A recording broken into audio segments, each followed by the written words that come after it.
Hace 4500 años, el norte de Europa emergía lentamente de la Edad de Piedra. En el Mediterráneo, Grecia y Roma aún no habían empezado a echar raíces.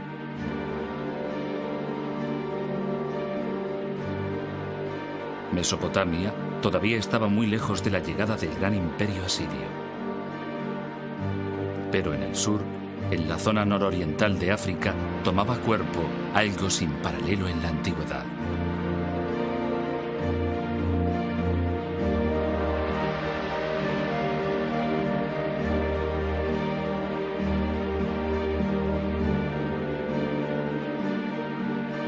A orillas del Nilo, en Egipto, surgieron 3 pirámides colosales, 3 monumentos levantados por la civilización más duradera que ha existido en el mundo.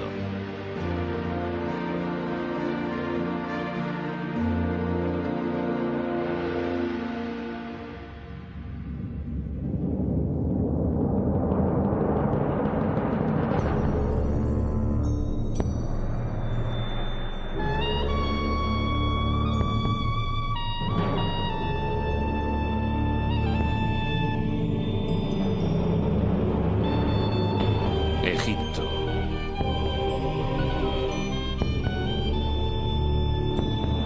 Del caos a los reyes.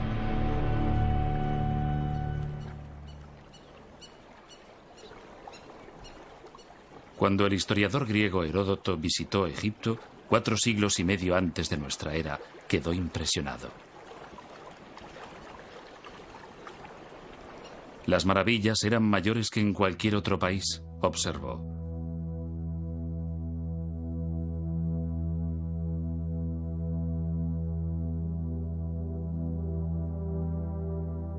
Había pirámides más altas que cualquier construcción levantada en el mundo.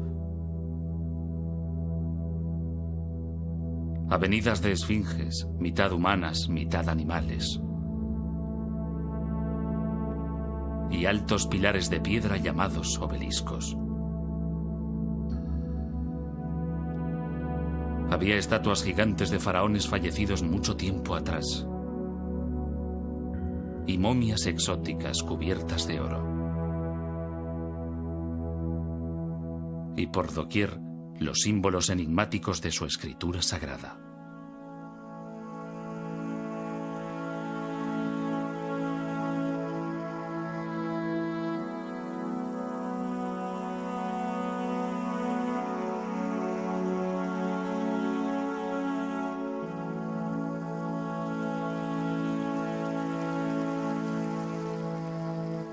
Aquí, llegada de los abismos del tiempo, había una civilización que había florecido durante más de 3000 años. Para los antiguos, Egipto ya era antiguo.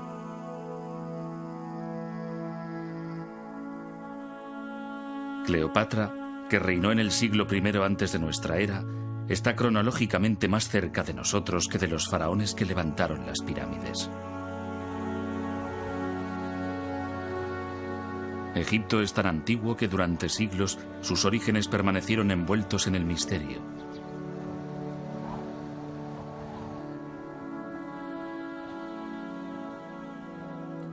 Incluso los propios egipcios no tenían una idea precisa de su antigüedad ni de su origen.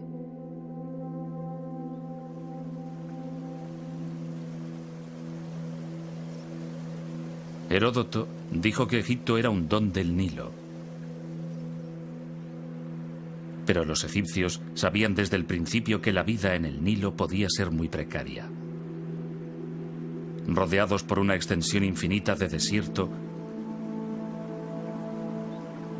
vulnerables ante un río impredecible y un clima que podía cambiar súbitamente, la civilización egipcia se forjó en parte como respuesta a un entorno natural muy duro.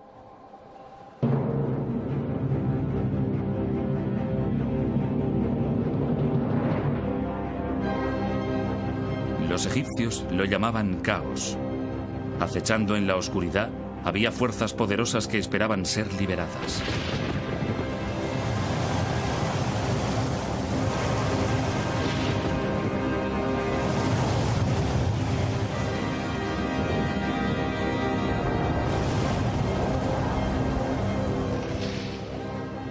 La catástrofe podía llegar en cualquier momento y por ello los egipcios se aferraban a una creencia profunda.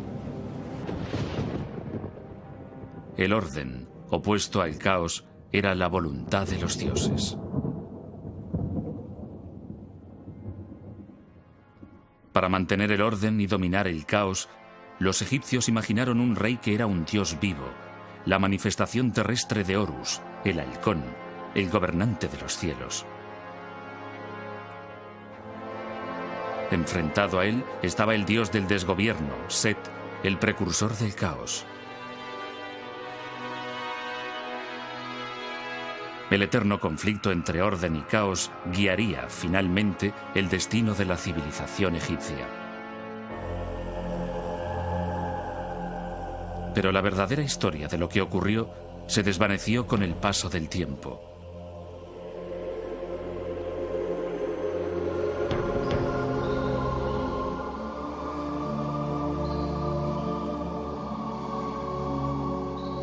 En el crepúsculo de la grandeza de Egipto, hacia el año 300 antes de nuestra era, un sacerdote llamado Manetón inició la titánica tarea de compilar la primera historia completa de Egipto.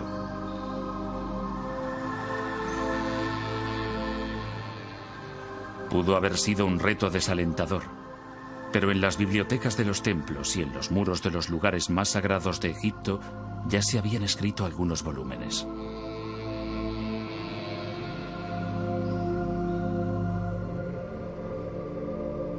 Unos 1000 años antes del nacimiento de Manetón, el faraón Setos I construyó un templo en Abido dedicado a Osiris, el dios de los muertos. En una extraordinaria sala de los antepasados, su hijo, el futuro Rameses II, aparece leyendo un papiro. El documento, grabado en el muro con escritura jeroglífica, contiene una lista de 76 nombres reales en orden cronológico.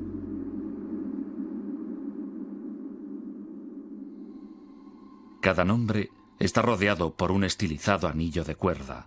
Este símbolo, llamado por los egiptólogos cartucho, identifica a un faraón.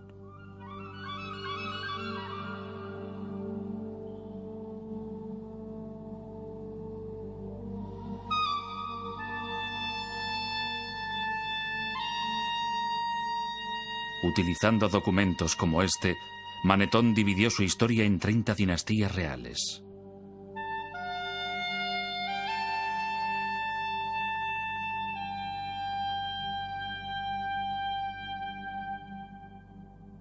El rey Menes fundó la primera dinastía egipcia hacia el año 3100 antes de nuestra era. Según Manetón, reinó 62 años, durante los cuales expandió las fronteras de Egipto y adquirió una notable fama antes de ser arrollado por un hipopótamo.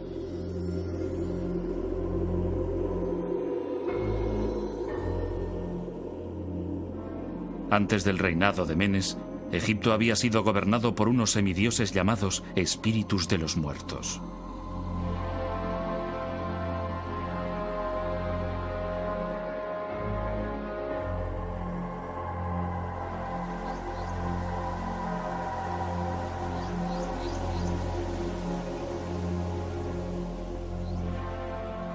Pero sus nombres se habían perdido en el olvido hacía mucho tiempo.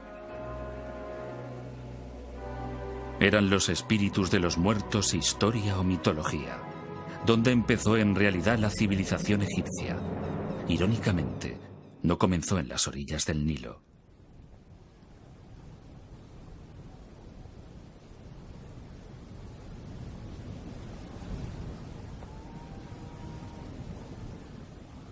A más de 100 kilómetros al oeste del río, en el desierto del Sahara, el calor es tan sofocante y la sequedad tan pronunciada que la lluvia se evapora antes de llegar al suelo.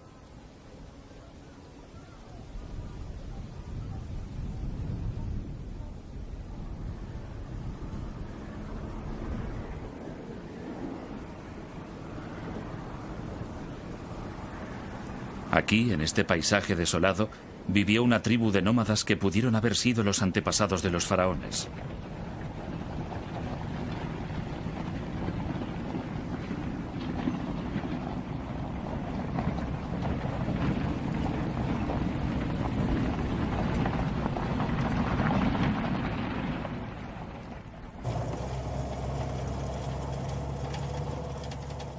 Fred Wendorf, de la Universidad Metodista del Sur, de Dallas, Texas, dirige un equipo internacional de arqueólogos que han batido el desierto buscando rastros de la presencia del hombre.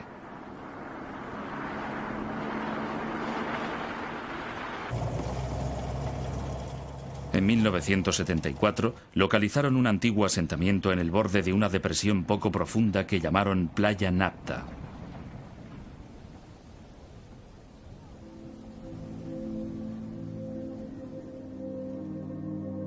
El Sahara no fue siempre seco y árido.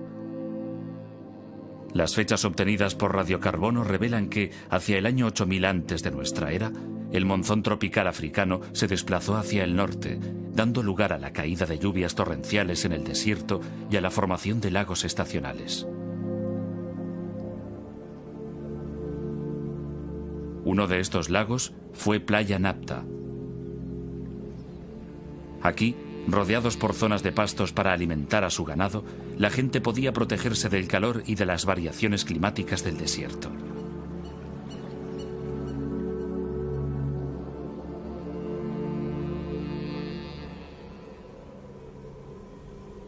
Pero la lluvia era impredecible, y sin ella el lago se secaba. 3 días sin lluvia señalaban el paso de la vida a la muerte.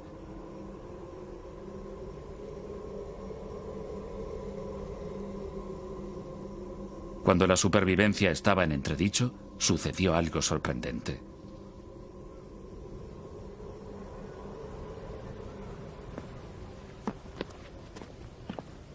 El codirector de la expedición, Romuald Schill, de la Academia Polaca de Ciencias, descubrió un pequeño círculo de piedra, un Stonehenge en miniatura, pero 2000 años más antiguo. En su opinión, pudiera haber servido para predecir la llegada de la estación de las lluvias. Este humilde montón de piedras que se ve aquí es, en realidad, uno de los calendarios más antiguos que conocemos. Consistía en un anillo y 2 alineaciones de piedras verticales que yo llamo puertas. Pueden verse aquí y allí, y una de las alineaciones señala exactamente el norte. La otra, que se ve aquí, orientada en esta dirección, señala la posición del Sol el 21 de junio. Este día comienza el verano, comienza la estación de las lluvias en esta franja de África.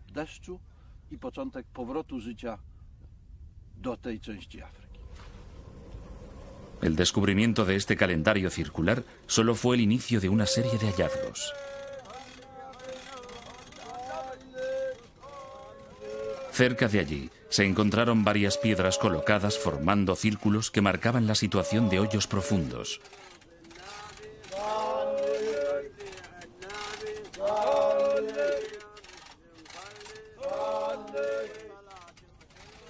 Las piedras, algunas de las cuales pesaban más de 1,5 toneladas, no procedían de Playa Napta, habían sido llevadas hasta aquí desde una lejana cantera.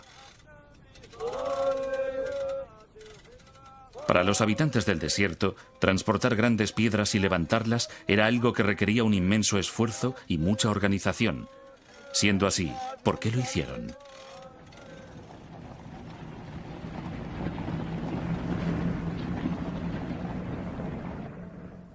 Fred Wendorf cree que podrían señalar la posición de tumbas de personajes importantes u honrar a sus espíritus. Tal vez la tumba de alguien con suficiente poder para interceder ante los dioses y atraer la lluvia. Uno de los objetos más imponentes fue hallado en este hoyo, tal vez la última morada de un caudillo o un gobernante. A primera vista parecía un bloque normal, pero cuando Wendorf lo examinó con más detalle, resultó ser una escultura primitiva.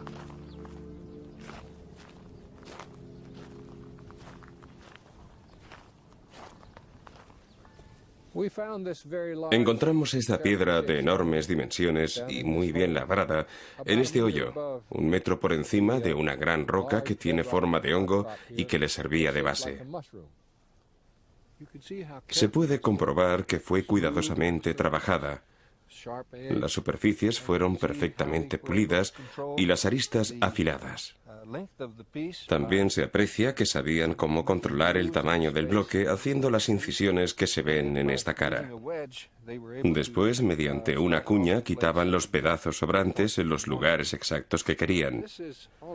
Es un ejemplo impresionante de piedra labrada y podría señalar el inicio de la fascinación de los egipcios por los trabajos con grandes piedras.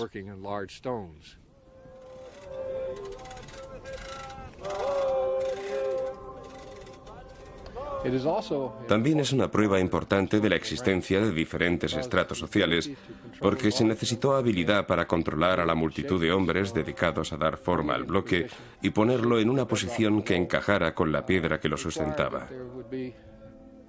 Para ello fue necesario que un gran número de hombres trabajara durante un largo periodo de tiempo, lo cual indica que quien los mandaba tenía una categoría superior a la de los demás. Aquí, hace 7000 años, los primeros y toscos monumentos de Egipto surgieron del desierto para honrar a un rey caído y para llevar orden al caos.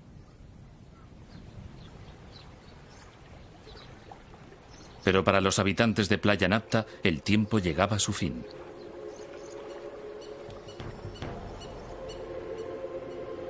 Hacia el año 5000 antes de nuestra era, el monzón de verano volvió a cambiar de ruta, dirigiéndose ahora hacia el sur. La lluvia finalmente cesó y los oasis, como el de Playa Napta, se secaron para siempre.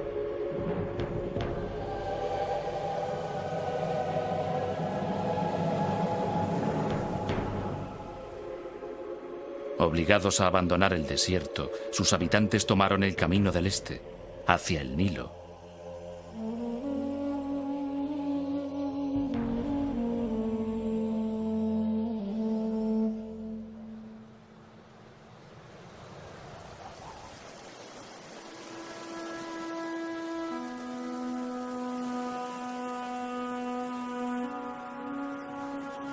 El Nilo es la sangre que da vida a Egipto.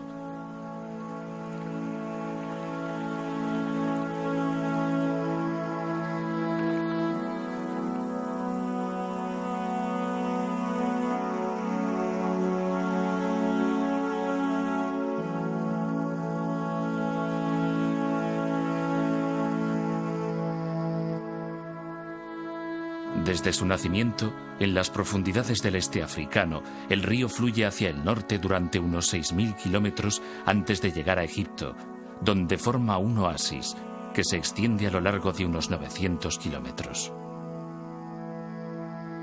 En los últimos 150 kilómetros se despliega en un amplio delta antes de desembocar en el mar Mediterráneo.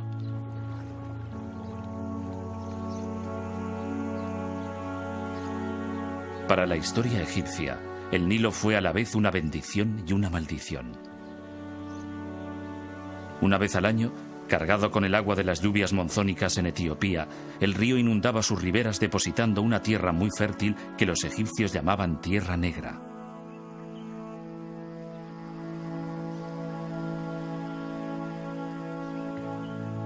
Sin el río, Egipto sería estéril. Con él, es una de las regiones más fértiles de la tierra.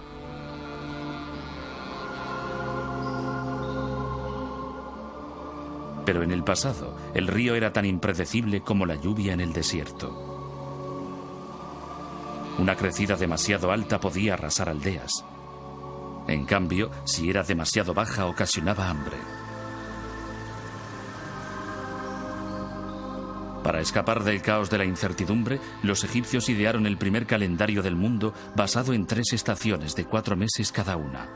Es el modelo del calendario que utilizamos en la actualidad.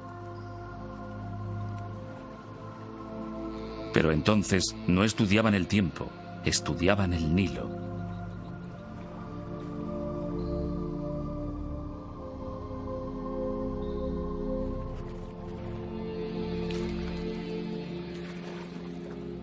La estación de la crecida se llamaba inundación.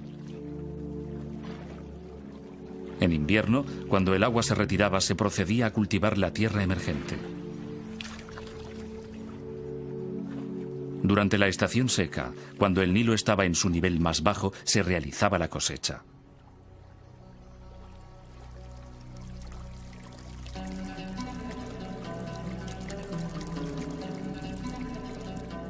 Trabajando unidos, los egipcios abrieron pozos, levantaron diques para proteger sus aldeas y desarrollaron los rudimentos de la geometría para volver a establecer, después de cada inundación, las lindes de sus propiedades.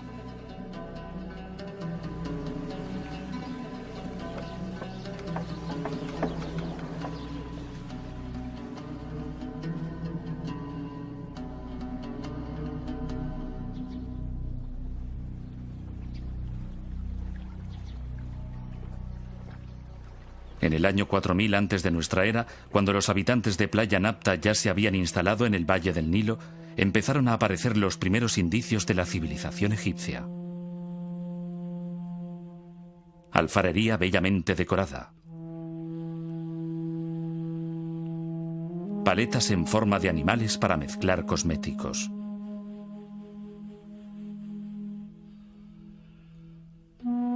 Y cuchillos de pedernal tan bien acabados que nunca han sido igualados, algunos con mangos de marfil bellamente tallados.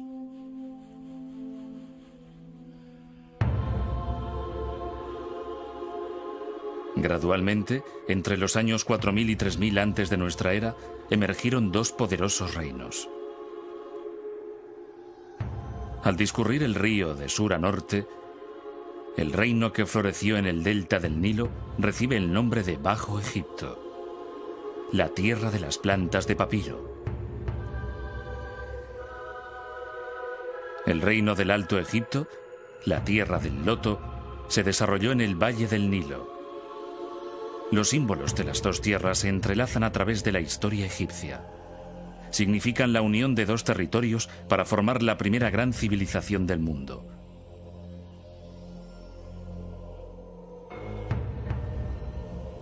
Lo que ha desconcertado largo tiempo a los arqueólogos es cómo y cuándo tuvo lugar esta unificación.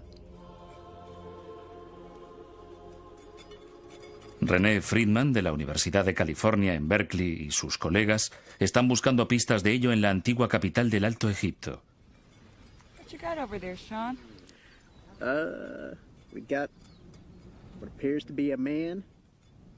Llamada por los griegos Hieracómpolis, la ciudad del halcón fue la primera ciudad egipcia.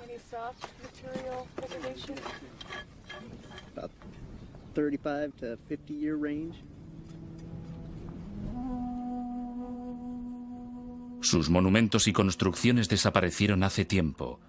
En su lugar se encuentran por doquier agujeros abiertos por los ladrones. Hace un siglo, los arqueólogos creyeron que todo lo que quedaba en el desierto era un cementerio saqueado y que no valía la pena excavarlo. No podían imaginarse que en la arena se escondía una gran riqueza de nuevas informaciones.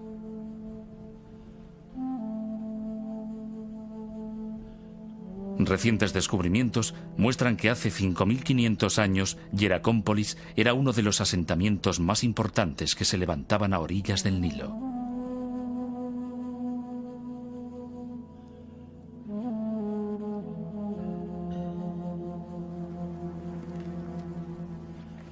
Tenía unos 3 kilómetros de longitud y era una comunidad bulliciosa de agricultores, administradores, artesanos y alfareros. Un alfarero manufacturaba objetos de barro para sus vecinos. Firmaba sus vasijas presionando con el pulgar sobre el barro húmedo en el borde de las piezas. 5000 años más tarde, los fragmentos de esta cerámica aún cubren el terreno inmediato a su horno.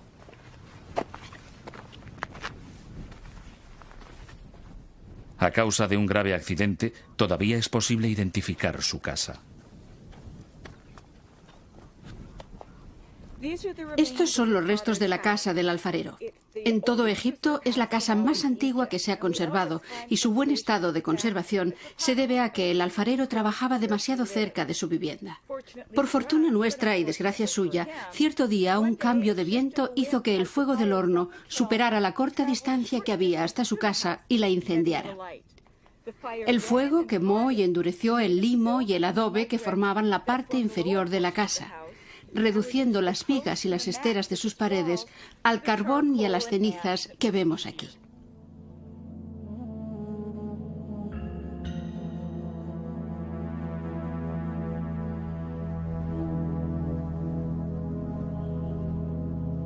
En la parte norte de la ciudad había un vasto complejo industrial donde se hallaban panaderías, graneros para almacenar trigo y las primeras cervecerías conocidas de Egipto. Pero el edificio más importante de Hieracómpolis fue descubierto en 1985, cuando los arqueólogos encontraron varios agujeros de 1,80 m de profundidad, lo suficientemente grandes como para alojar unas inmensas columnas de madera de 6 metros de altura. Estas columnas formaban la fachada de un santuario inmenso que debía dominar el complejo del templo y toda la ciudad de Hieracómpolis.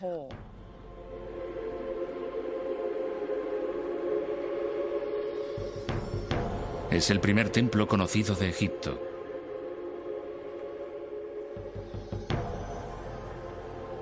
En ninguna parte era más evidente el poder del faraón. Durante las ceremonias rituales, el faraón, sentado en su trono, asistía al sacrificio de animales al dios halcón Horus, el patrón de todos los futuros reyes de Egipto.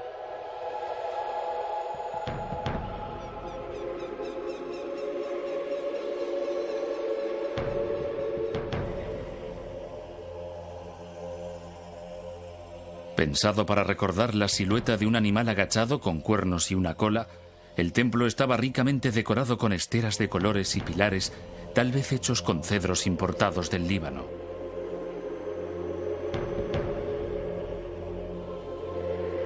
Fue el prototipo de todos los grandes complejos de templos que se construirían en el futuro y dominaba el paisaje de Hieracómpolis.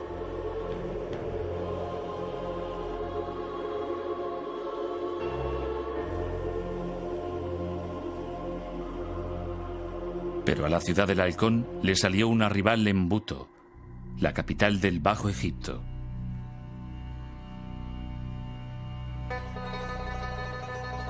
Situada al norte del Cairo moderno, en el delta del Nilo, todo lo que queda de Buto es un enorme montículo de tierra y escombros.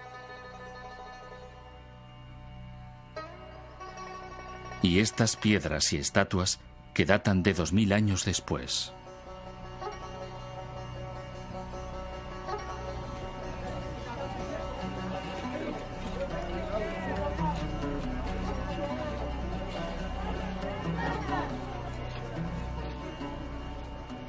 A pesar de todo, en esta zanja los arqueólogos han descubierto fragmentos de centenares de utensilios de barro que proceden del mismo período que Hieracómpolis, 3500 años antes de nuestra era, e incluso de antes.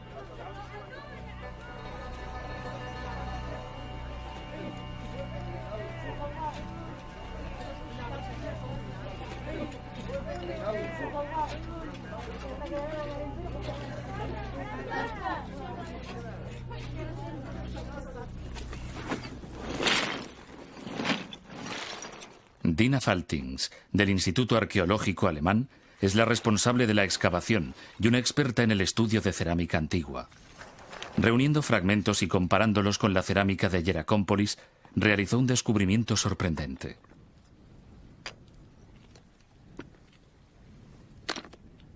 Buto, en tiempo remoto, había albergado una cultura muy diferente. Los utensilios de Buto no alcanzaban la perfección de los del Alto Egipto.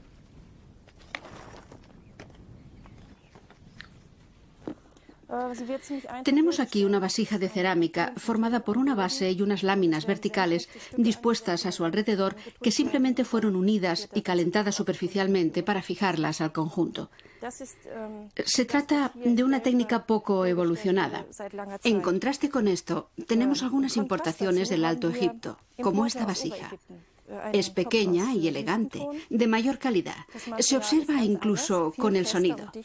Las paredes son delgadas y la técnica más depurada.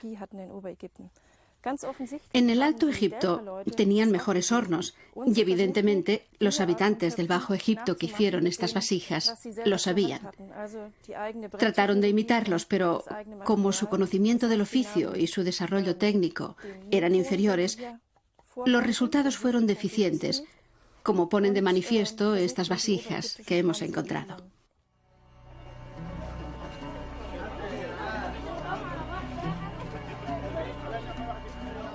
La tarea de Dina Faltings en Buto revela que en el año 3200 antes de nuestra era, la superior cultura del Alto Egipto llegó hasta el Bajo Egipto y los dos reinos se convirtieron en uno solo. Pero, ¿fue una transformación pacífica? ¿O fue sangrienta?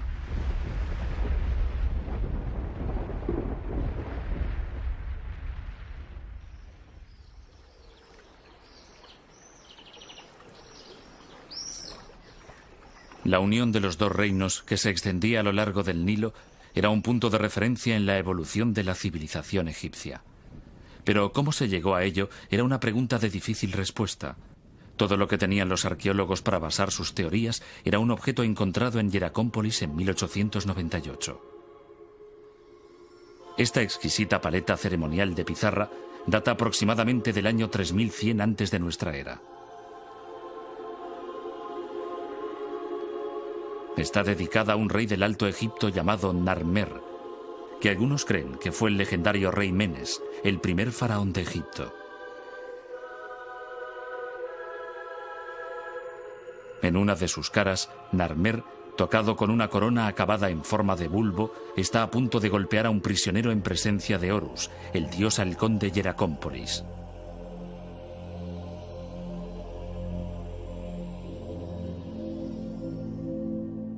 En la otra cara de la paleta, Narmer, tocado con una corona adornada con una lengua enroscada, aparece en una procesión que se dirige hacia unos prisioneros decapitados.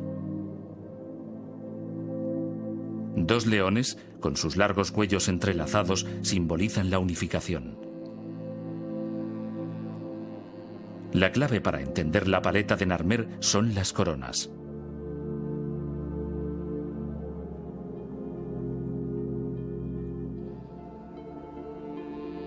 En el Alto Egipto, el rey llevaba una corona blanca con el extremo superior en forma de bulbo. En el Bajo Egipto, una corona roja con una larga y prominente lengua. Juntas forman una doble corona que significa que el faraón se ha convertido en el señor de las dos tierras.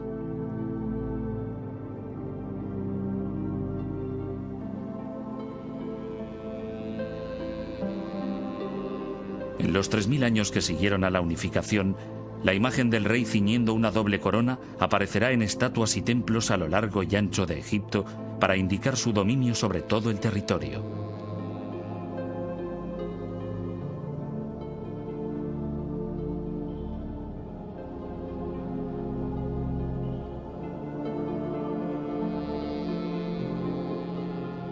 La paleta de Narmer parece confirmar que la unificación se llevó a cabo después de una conquista sangrienta. Durante un siglo fue la única prueba de ello, hasta que apareció un pequeño objeto en el cementerio real más antiguo de Egipto, Abido.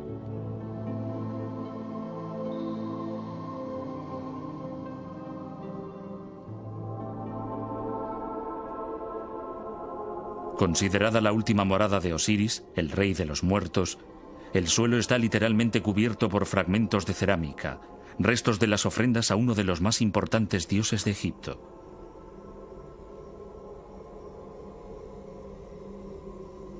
Mucho antes que los faraones construyeran las pirámides o tallaran sus tumbas en el Valle de los Reyes, los primeros gobernantes de Egipto fueron enterrados aquí en grandes tumbas construidas con adobe.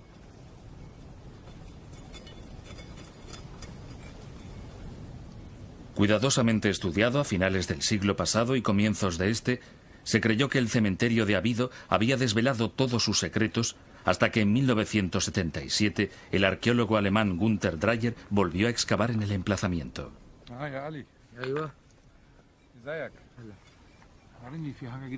Desde entonces, él y su equipo han investigado de nuevo las tumbas de varios de los primeros reyes, incluyendo la del rey Narmer.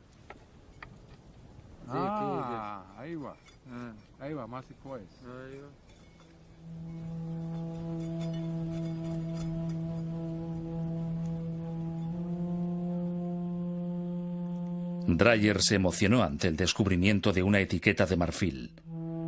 Este tipo de etiquetas solían ponerse en las tinajas de aceite. Aunque la que encontró era pequeña, encerraba una gran sorpresa. Parecía representar el mismo acontecimiento que la paleta de Narmer. Es una etiqueta de marfil del rey Narmer, hallada cerca de su tumba. Estas etiquetas servían para indicar la fecha de los cargamentos de aceite. En aquella época, las fechas se indicaban con los nombres de los años y estos nombres se elegían basándose en los acontecimientos más importantes del año correspondiente. En este caso, es una victoria del rey Narmer sobre los pueblos del delta. Y obviamente, es el mismo acontecimiento representado en la paleta de Narmer. De ello podemos concluir que la paleta de Narmer hace referencia a un hecho histórico que tuvo lugar en un año determinado. Pero la etiqueta es solo una pieza de un rompecabezas.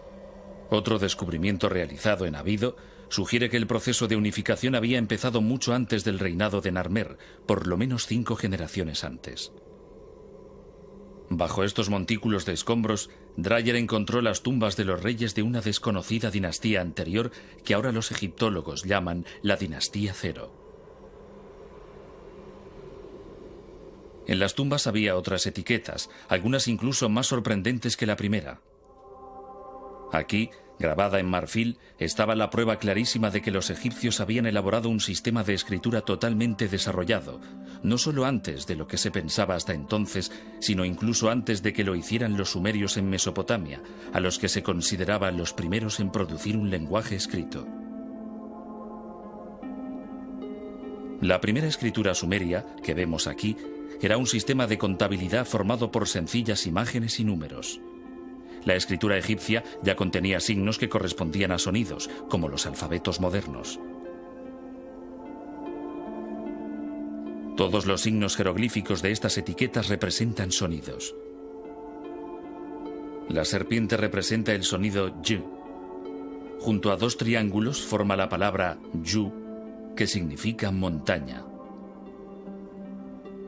Estos símbolos significan las montañas de la oscuridad y se refiere al oeste, el lugar por donde se pone el sol.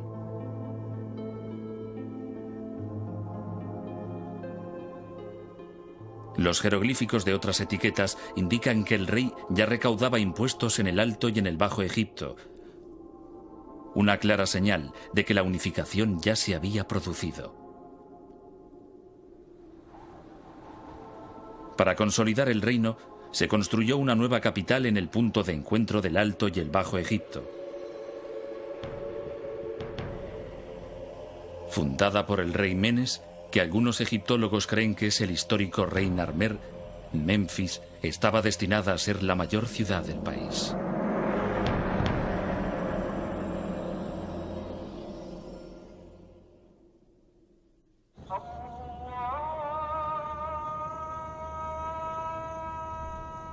Durante 3000 años, los faraones gobernarían Egipto desde Memphis.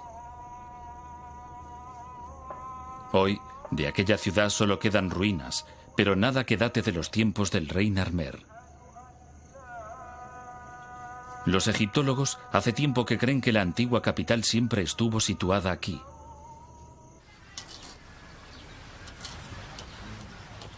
Pero David Jeffries, de la Sociedad de Exploración de Egipto, piensa que Memphis estaba en otra parte, y ha dedicado 9 años de su vida a buscarla.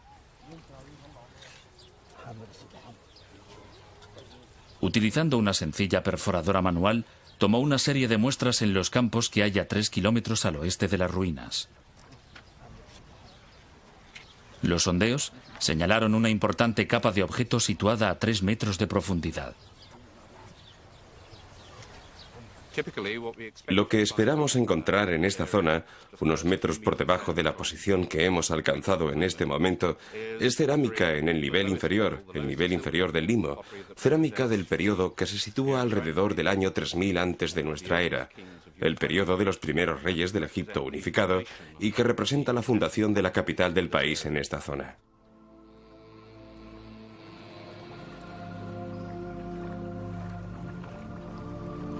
¿Cuál pudo ser la causa de que la primera capital de la nación, una gran ciudad con palacios y templos, casas y edificios administrativos, decidiera cambiar de emplazamiento? Dos grandes fuerzas naturales, el desierto y el Nilo. Ahora estamos en los límites del desierto occidental, mirando el valle del Nilo hacia los riscos orientales. Aquí el valle solo tiene 7 kilómetros de anchura. Es tan estrecho como en cualquier otra parte del norte del valle, y lo que creemos haber demostrado, estamos mirando hacia el área donde hemos estado haciendo estos sondeos, lo que creemos haber demostrado es que aquí el río fluía muy cerca de los límites del desierto y que la ciudad se extendía a lo largo del río, exactamente debajo de donde nos hallamos. Y que al llegar la arena del desierto occidental y al mismo tiempo desplazarse el río hacia el este, la ciudad siguió el movimiento del río hasta donde hoy están las conocidas ruinas de Midrashina, a unos 3 kilómetros a través del valle. El caos de los cambios del Nilo, por una parte, y el crecimiento del desierto, por otra, persiguieron a los egipcios durante toda su historia.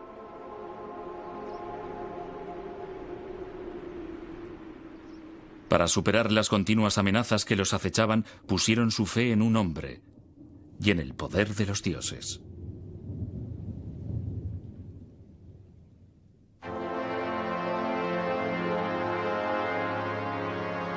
Para protegerse del desastre, los egipcios confirieron a su rey un poder absoluto y le adoraron como a un dios. Solo una divinidad podía hablar con los dioses y solo una divinidad podía alejar el caos. Para mantener el orden, llamado Maat, personificado por una diosa sentada con una pluma en la cabeza, el faraón realizaba rituales diarios. Para apaciguar a los dioses, construía lujosos templos provistos de comida, bebida y otras ofrendas.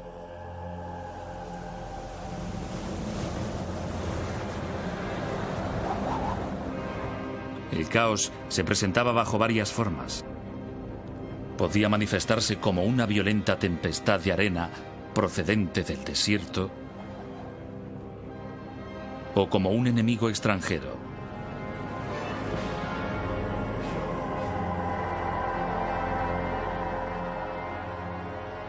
A través de la historia egipcia se repite una y otra vez la imagen de los faraones como guerreros triunfantes. Esta de Rameses II se encuentra en un templo construido unos 2000 años después de que Narmer conquistara el Bajo Egipto.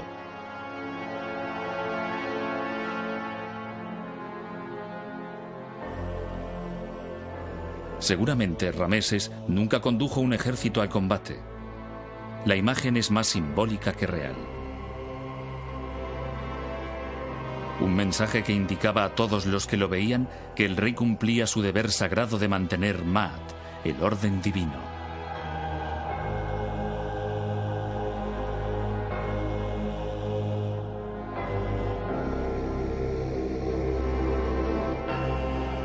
Parece más probable que los faraones supervisaran sus campañas militares a distancia.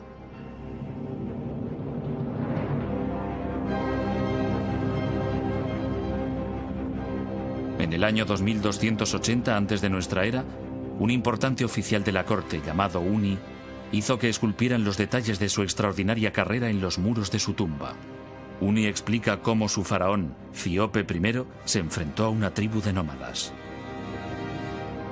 Cuando su majestad se enfrentó a los que moran en los desiertos del este, formó un ejército de varias decenas de millares de hombres procedentes de todo el Alto Egipto. Había nobles, portadores del sello, caudillos y jefes de las ciudades. Yo era el que los dirigía.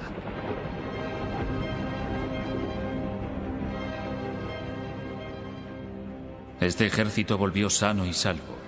Había asolado la tierra de los moradores de la arena. Había saqueado sus plazas fuertes. Había incendiado sus mansiones.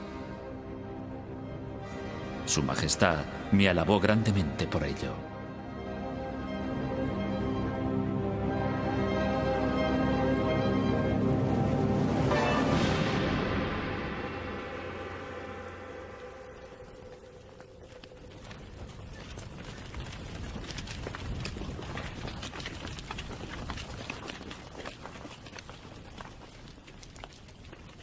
Con un tremendo poder y una gran fuerza destructora, el caos podía también surgir de la nada. No muy lejos del emplazamiento de la antigua Memphis, en una cantera de Helwan, 30 kilómetros al sur del Cairo, está la presa más antigua del mundo. Aunque es difícil de imaginar, después de 4000 años, esta inmensa mole de piedra formaba parte de un enorme proyecto de ingeniería proyectado para controlar las inundaciones súbitas. Fascinado por la temprana tecnología egipcia, Gunther Dreyer realizó un detallado estudio de la presa. Calculó que 500 hombres tardaron 10 años en construirla, cargando hasta allí unas 184.000 toneladas de piedras.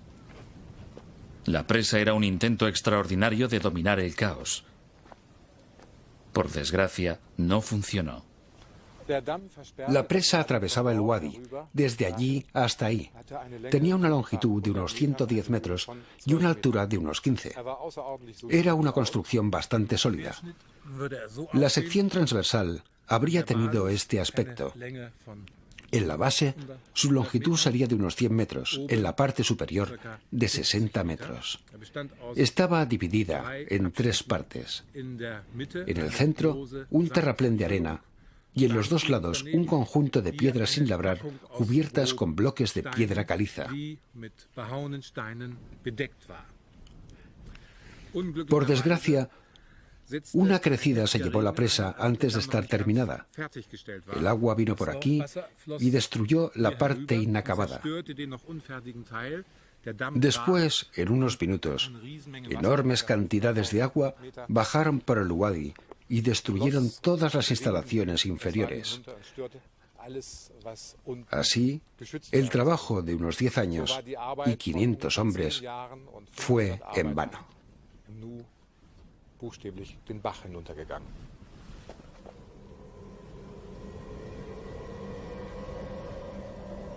Para los egipcios que la construyeron, el desastre fue una trágica advertencia de lo destructivas que podían ser las fuerzas de la naturaleza y de la necesidad de una vigilancia constante.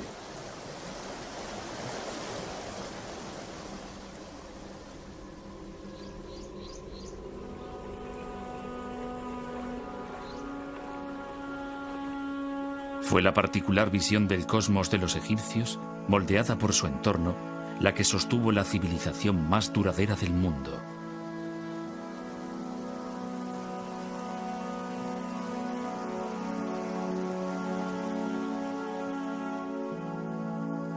En el centro de todo ello estaba el faraón.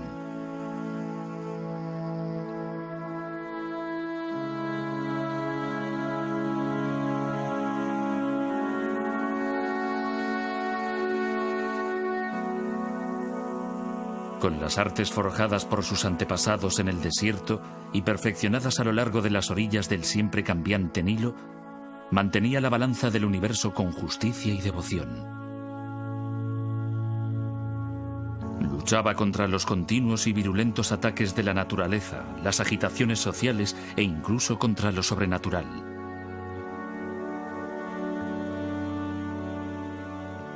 Pero al final, había una última batalla contra el caos de la que nadie podía escapar. Aunque el faraón era un dios, también era un hombre. Debía morir.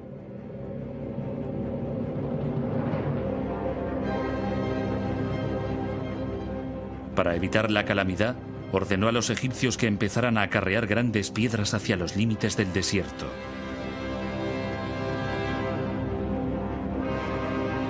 Lentamente surgió una nueva clase de monumento que debía simbolizar el triunfo final del rey. El triunfo de la vida eterna. Había empezado la era de las pirámides.